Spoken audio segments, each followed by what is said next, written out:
সুপ্রিয় দর্শক, বাংলাদেশের রাজনীতিতে নতুন এক ঝড়, একটি বই, সাবেক মন্ত্রী আর এক চাঞ্চল্যকর অভিযোগ। সেনাপ্রধান নাকি ছিলেন সিআইএ এর লোক, আর তিনি শেখ হাসিনাকে করেছেন দ্বিমুখীভাবে প্রতারণা। এটা কি সত্যি কেবল একটি বইয়ের পাতা, নাকি লুকিয়ে আছে রাষ্ট্রীয় বিশ্বাসঘাতকতার নীল নকশা? 2025 সালের শেষ প্রান্তে বাংলাদেশ প্রকাশিত হয় একটি রাজনৈতিক বই। লেখক দেশের সাবেক স্বরাষ্ট্রমন্ত্রী বইয়ের পাতায় তিনি তুলে ধরেছেন এক ভয়াবহ দাবির কথা। বাংলাদেশের বর্তমান সেনাপ্রধান নাকি ছিলেন সিআইএ এর ঘনিষ্ঠ যোগাযোগে থাকা একজন ব্যক্তি। বইটি প্রকাশের পরপরই আন্তর্জাতিক গণমাধ্যমের শিরোনাম, CIA link army chief Victor Sheikh Hasina. এই একটি বাক্য যেন বদলে দেয় দক্ষিণ এশিয়ার রাজনৈতিক আলোচনার গতিপথ। শেখ হাসিনা বাংলাদেশের উত্তরাধিকার বহন করা এক নেতৃত্ব, তার নেতৃত্বে দেশ উন্নয়নের পথে, কিন্তু সেই পথেই নাকি গড়ে উঠেছিল এক ছায়া, যে ছায়ার নাম বিশ্বাসঘাতকতা, এবং সেই বিশ্বাসঘাতকের নাম হচ্ছে জেনারেল ওয়াকার। সাবেক মন্ত্রীর দাবি, শেখ হাসিনা বারবার সতর্ক করা সত্ত্বেও সেনাপ্রধানকে সম্পূর্ণ আস্থায় জায়গায় রেখেছিলেন, কিন্তু তার আস্থা পরিণত হয় এক বিপজ্জনক ভুলে। তিনি বলেন সেনাপ্রধান ছিলেন এক দ্বিমুখী চরিত্র, দুদিকেই হাসতেন কিন্তু কাজ করতেন একটাই দিকের জন্যই, বিদেশি শক্তি। তার এই নিউজটা লিকড হওয়ার পরে আন্তর্জাতিক মিডিয়াতে এটা নিয়ে ব্যাপক আলোচনা হয়েছে।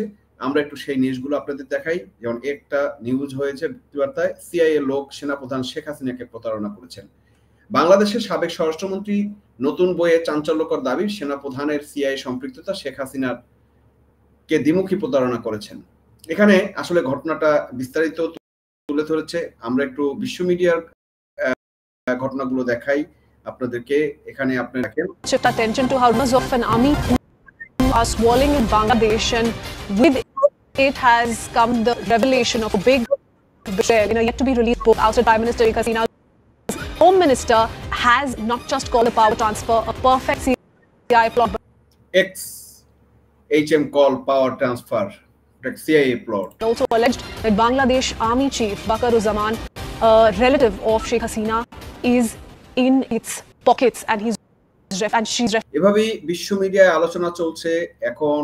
এখানে যে যে দাবিগুলো লেখকের কাছে উঠেছে সেটা এখানে বলা হয়েছে। লেখকের দাবি করেন এই প্রক্রিয়ায় যুক্তরাষ্ট্রের গোয়েন্দা সংস্থা সেন্ট্রাল ইন্টেলিজেন্স সিআইএ এর সক্রিয় ভূমিকা রাখে, তাদের কৌশল। আমরা আরো কিছু নিউজে আরো একটু দেখি, আরো মিডিয়াতে কি বলছে সেটা একটু দেখি।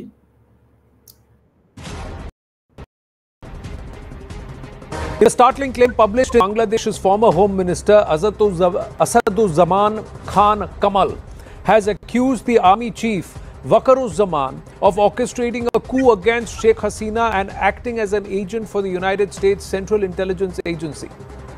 শুনলেন দর্শক, এই আন্তর্জাতিক মিডিয়াতে সব জায়গাতেই এটা নিয়ে আলোচনা চলছে।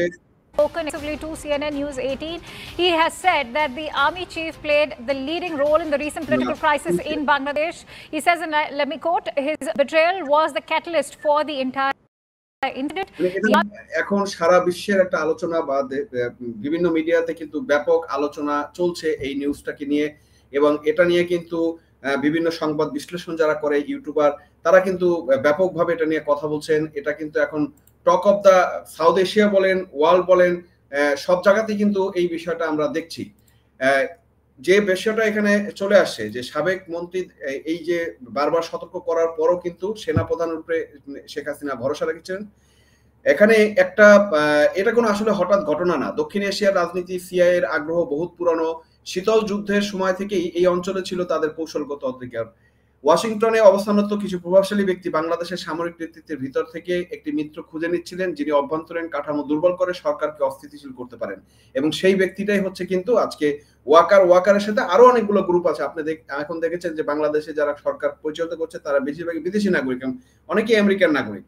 এই দাবির সঙ্গে সম্প্রতি প্রাক্তন মার্কিন কর্মকর্তা মাইক বেঞ্চের কিন্তু বক্তব্যটা আমরা শুনেছিলাম। সেই মাইক বেঞ্চের বক্তব্যটা কিন্তু এখানে আমরা যদি রিয়েলাইজ করি, আপনারা যদি রিয়েলাইজ করেন, মাইক বেঞ্চ কিন্তু এটা স্পষ্টভাবে বলছিলেন। তিনি TV9 বাংলাকে দেওয়া সাক্ষাৎকারে বলেন, বাংলাদেশ শেখ হাসিনার পতন কোনো হঠাৎ প্রতিবাদ নয়, বরং এটি একটি প্রি প্ল্যান্ড সিআইএ অপারেশন ছিল। তার মানে এই যে দাবি, স্বরাষ্ট্রমন্ত্রী যে দাবি, তার সাথে কিন্তু আমরা একদম হুবাহু মিল পাচ্ছি এখানে যে জিনিসগুলোতে। শেখ হাসিনাকে প্রথমে শেখ হাসিনার নিরাপত্তার হুমকির গল্প শোনানো হয়, মানে ঘটনাটা যেভাবে ঘটনা হয় যে প্রথমে শেখ হাসিনাকে একটা নিরাপত্তা হুমকি সেনাপ্রধান শুনিয়েছে। সেনাপ্রধান রিপোর্ট দিতেন এরকম যে দেশের অভ্যন্তরে বিশেষ ঘরানার ছাত্র গোষ্ঠী অস্থিতিশীল করতে পারে, কিন্তু বাস্তবে সেই গোষ্ঠীগুলোই গোপনে বিদেশের তহবিল দেওয়া হচ্ছিল, অস্ত্র, ক্যাম্প, প্রোপাগান্ডা, এই সবগুলোই কিন্তু এই সেনাপ্রধানের গোচরেই হচ্ছিল, এবং সে কিন্তু এই জিনিসটাকে প্রমোট করছিল সিআইএ এর এজেন্ট হিসেবে। অভিযোগ, এই পুরো অপারেশনের লক্ষ্য ছিল একটাই, দেশের নির্বাচিত সরকারকে দুর্বল করে একটি নিরপেক্ষ প্রশাসন বসানো বা শেখ হাসিনা সরকারকে উৎখাত করে পশ্চিমা একটা পরামর্শ সরকার বসানো, এটাই তাদের, বা আমেরিকার একটা এজেন্ট সরকার বসানো। এবং সেইটাই ঘটেছে যে আমেরিকার যে পাপেট ইউনুস, পিচাস ইউনুস এখন বাংলাদেশের রাষ্ট্র ক্ষমতায় নিয়ে বাংলাদেশের মানুষের রক্ত চুষে খাচ্ছে। রাজনৈতিক বিশ্লেষক ডক্টর আব্দুল হান্নান বলেন, এটি কেবল একজন ব্যক্তির প্রতারণা নয়, এটি একটি গোটা রাষ্ট্র ব্যবস্থাকে ভেঙে দেওয়ার কৌশল। তিনি আরো বলেন, যদি সেনাবাহিনীর নেতৃত্বে বিদেশি প্রভাব থাকে তাহলে গণতন্ত্র কখনোই টেকসই হতে পারে না। একই মত সাবেক গোয়েন্দা কর্মকর্তা কর্নেল সাইফুল আলম ইসলামেরও। তিনি বলেন, সিআইএ সাধারণত কোনো দেশে সরাসরি হস্তক্ষেপ করে না, বরং তারা এজেন্ট অফ ইনফ্লুয়েন্স ব্যবহার করে। এখানে তারা তাই দেখাচ্ছে। এখন শেখ হাসিনা কেন নীরব ছিলেন, মানে সরকার এই বিষয়টা নিয়ে যদি আমরা চিন্তা করি তাহলে সরকার আনুষ্ঠানিকভাবে এখানে কোনো মন্তব্য করেনি। তবে আওয়ামী লীগের ঘনিষ্ঠ সূত্র বলেছে, বইয়ের এই যে বইটা প্রকাশ হচ্ছে এই প্রতিটি দাবি খতিয়ে দেখা হবে, এটি যদি সত্য প্রমাণিত হয় তবে রাষ্ট্রদ্রোহের অভিযোগ একাধিক ব্যক্তির বিরুদ্ধে কঠোর ব্যবস্থা নেওয়া হতে পারে। তার মানে এইটা যদি আপনার হয়, এটা একটা এমন রাষ্ট্রবিরোধী কাজ, যদি এটা প্রমাণিত হয় ভবিষ্যৎ সরকারে বা শেখ হাসিনা সরকার যদি কখনো রিটার্ন আসে, তাহলে এটা কিন্তু রাষ্ট্রদ্রোহের মামলা হিসেবে আসবে। সবচেয়ে বড় কথা হচ্ছে যে এই বই যে প্রকাশিত বা বইটা আসে বা এই তথ্য যে স্বরাষ্ট্রমন্ত্রী প্রকাশ করছে, এটা কিন্তু শুধু একটা তথ্য না, এটা একটা সতর্কবার্তা। দেশের সেনাবাহিনী, রাজনীতি, প্রশাসনের ভিতরে যদি বিদেশি প্রভাব ঢুকে পড়ে তাহলে সেটি একটি জাতির জন্য মৃত্যু ফাঁদ। মানে আমরা আসলে সেই মৃত্যু ফাঁদেই কিন্তু পড়েছি। ইউক্রেনের উদাহরণ আমাদের চোখের সামনে, কিন্তু ইউক্রেনের সেম উদাহরণ কিন্তু আপনারা জানেন কিনা, ইউক্রেনে কিন্তু সেম মডেলে, বাংলাদেশ যে মডেলে করা হয়েছে, ছাত্র সমাজকে উগ্রবাদী করে এভাবে ইউক্রেনে ঘটনা ঘটেছে, তারপর 10 বছর ব্যাপী একটা ঘটনা ঘটিয়ে পাপেট একটা ইউক্রেনের যে প্রেসিডেন্ট এখন জেলেনস্কি, তারকে পাপেট বসায় আমেরিকা, তা কিন্তু তার এই রাশিয়ার বিরুদ্ধে লাগায় একটা, এবং এখন কিন্তু কি হলো, পুরো ইউক্রেন কিন্তু শেষ। হ্যাঁ, এটা কিন্তু রাষ্ট্রকে দুর্বল করে দেওয়ার নকশা, এবং এই মডেল হচ্ছে এইটার পুনরাবৃত্তি। বাংলাদেশে এখন সেই সাইবার সন্ত্রাস, ছাত্র উগ্রবাদ এবং বিভ্রান্তকর গণমাধ্যমের প্রচারের বিরুদ্ধে আরো মানে এটা কিন্তু চালিয়ে যাচ্ছে, এবং তারা কিন্তু সেই বিভ্রান্তি, আপনি দেখবেন যে একটা গোষ্ঠী আছে যে বট বাহিনী, শিবিরের জামাতের বট বাহিনী, এবং তারা কিন্তু এই মিথ্যাটাকে সত্য করার প্রোপাগান্ডা কিন্তু কন্টিনিউ চালিয়ে যাচ্ছে। তো সুপ্রিয় দর্শক, বাংলাদেশের রাজনীতি আবারও এক সন্ধিক্ষণে, এদিকে বিদেশি ষড়যন্ত্র ছাওয়া, অন্যদিকে জাতির স্বাধীনতার প্রতিজ্ঞা। শেখ হাসিনার মতো একজন নেত্রী, যিনি মৃত্যুর মুখ থেকে ফিরে এসে দেশকে উন্নয়নের পথে দাঁড় করেছেন, তিনি যদি সত্যি নিজের সেনাপ্রধানের কাছ থেকে প্রতারণা শিখান, তবে সেটি শুধু ব্যক্তিগত না, একটা জাতির হৃদয়ের আঘাতের নাম।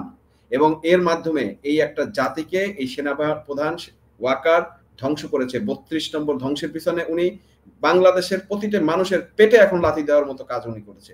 এখন পর্যন্ত বাংলাদেশের যে দুর্দশায় গত 15 মাসে, আমি মনে করি সমস্ত দায়ভার এই ওয়াকারের। কারণ ওয়াকার যদি সেদিন ধোঁকাবাজি না করতো, বেমানি না করতো, তাহলে হয়তো আজকের বাংলাদেশ, এই পরিণতির বাংলাদেশ, যেখানে বাংলাদেশ ছিল ইমাজিং টাইগার, সেখান থেকে বাংলাদেশ এখন সামনে একটা দুর্ভিক্ষ দশাগ্রস্ত একটা দেশের দিকে পরিণত হচ্ছে, তলাবিহীন ঝুলির দিকে পরিণত হচ্ছে, এবং যেটা সিআইএ এবং আমেরিকার প্ল্যান প্রতিশোধ, সেই 71-এর প্রতিশোধ, 71-এ যে তারা পরাজিত হয়েছিল, 71-এ কিন্তু শুধু পাকিস্তান পরাজিত হয়নি, আমাদের সাথে আমেরিকাও পরাজিত হয়েছিল। পাকিস্তান আমেরিকা যৌথ বাহিনী পরাজিত ছিল। সেই প্রতিশোধ এবং বাংলাদেশকে কুক্ষিগত করার যে চক্রান্ত, সেই চক্রান্তের নীলনকশায় কিন্তু দেখেন সিআইএ এবং পাকিস্তানের আইএসআই মিলে বাংলাদেশটা ধ্বংসের দ্বার প্রান্তে নিয়ে গেছে। সুপ্রিয় দর্শক, আপনারা কি এই বাংলাদেশ চান? যদি না চান, যদি আপনারা বাংলাদেশপন্থী হন, আপনারা যদি বাংলাদেশের স্বাধীনতার পক্ষে হন, আপনারা এই ইউনূসের বিরুদ্ধে প্রতিরোধ করবেন। এবং আমি বিশ্বাস করি আওয়ামী লীগ এই বাংলাদেশ রক্ষা করার জন্য একমাত্র দল এবং একমাত্র শক্তি। সুতরাং এই আওয়ামী লীগ যখন কোনো কর্মসূচি ঘোষণা করবে, এই ইউনূসের বিরুদ্ধে যে কোনো কর্মসূচি ঘোষণা করবে, আপনারা স্বতঃস্ফূর্তভাবে সেই কর্মসূচিতে অংশগ্রহণ করবেন যদি দেশকে বাঁচাতে চান।